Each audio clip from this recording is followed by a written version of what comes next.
তখনই মধ্যপ্রাচ্যের কসাই বেনিয়ামিন নেতানিয়াহুর দেশ থেকে ভেসে এলো আর্তনাদ। ভয়াবহ দাবানল ছড়িয়ে পড়েছে দেশটিতে। আগুনে পুড়ে খাক হয়ে যাচ্ছে প্রান্তরের প্রান্তর। আগুনের তীব্রতা আর বাতাস এতটাই ভয়ঙ্কর হয়ে উঠেছে যে নিমিষেই বেশ কয়েকটি শহরে ছড়িয়ে পড়েছে দাবানল। এরই মধ্যে শহরের বাসিন্দাদের নিরাপদ দূরত্বে সরিয়ে নেওয়া হয়েছে।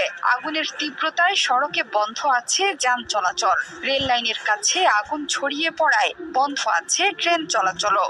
এমন পরিস্থিতিতে অ্যাডহক কমান্ড সেন্টারের জরুরি বৈঠকে অংশ নিয়েছেন ইসরায়েলের প্রধানমন্ত্রী বেনিয়ামিন নেতানিয়াহু। গণমাধ্যমগুলোতে বলা হয়েছে, মধ্য ইসরায়েলের মোসাফ দারুমের কাছেই প্রথম আগুনের সূত্রপাত। এখন যে কোনো ব্র্যান্ডের পুরাতন এসি বদলে নতুন ওয়ালটন এসিতে উপভোগ করুন 25% ছাড়।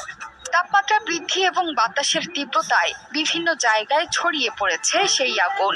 বেইত শেমেশ শহরের বেশ কয়েকটি স্থানেও দাবানল ছড়িয়ে পড়েছে। একে একে শহরগুলোকে ঘিরে ফেলছে ভয়ঙ্কর এই দাবানল। বর্তমানে নিয়ন্ত্রণের বাইরে চলে গেছে এই আগুন।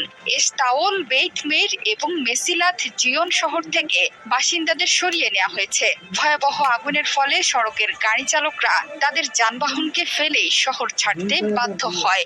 জনগণকে সতর্ক থাকা এবং ক্ষতিগ্রস্ত এলাকা থেকে দূরে সরে যাওয়ার নির্দেশ দিয়েছে পুলিশ। দাবানল ছড়িয়ে পড়া এলাকা থেকে জেরুজালেমে যাওয়ার গুরুত্বপূর্ণ সড়কও বন্ধ করে দিয়েছেন তারা।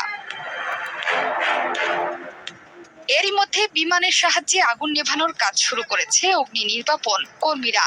আগুন নেভাতে গিয়ে 7 জন দমকল কর্মী সহ কমপক্ষে 9 জন আহত হয়েছেন। ফায়ার অ্যান্ড রেস্কিউ অথরিটির মুখপাত্র জানান, আগুন নেভাতে গিয়ে 9 জন আহত হয়েছেন। তাদের মধ্যে 7 জন দমকল কর্মী এবং 2 জন বেসামরিক নাগরিক। দাবানলের স্থান থেকে জেরুজালেম প্রায় 25 কিলোমিটার দূরে। এরপরও জেরুজালেমের আকাশ ধোঁয়ায় আচ্ছন্ন। বাতাসের মানের স্তর হ্রাস পেয়েছে। 6টি জেলা থেকে ফায়ার সার্ভিসের কর্মীর তালিকাভুক্ত করে আগুন নেভানোর চেষ্টা চলছে। তাদের সঙ্গে আইডিএফ সদস্যরাও যোগ দিয়েছেন। বেইত শেমেশের উত্তরে দাবানল নেভাতে প্রায় 110টি অগ্নি নির্বাপন দল, 11টি অগ্নি নির্বাপক বিমান এবং 1টি হেলিকপ্টার কাজ করছে। এছাড়াও ইসরায়েলি বিমান বাহিনী, উদ্ধার পরিষেবা এবং পুলিশ কাজ করেছে। দাবানলের ঝুঁকিপূর্ণ এলাকাগুলোতে পর্বতারোহীদের খোঁজে তল্লাশি চালাচ্ছেন কর্মকর্তারা। দীর্ঘ ও শুষ্ক গ্রীষ্মকালের কারণে ইসরায়েলে এর আগেও অনেকবার দাবানল ছড়িয়ে পড়ার ঘটনা ঘটেছে। একই ঘটনা ঘটেছে আমেরিকার নিউ জার্সিতেও। সেখানেও তীব্র দাবানলের সাথে লড়ছে মার্কিন জনগণ। যে কোনো সময় ক্যালিফোর্নিয়ার মতো রূপ ধারণ করতে পারে নিউ জার্সিও।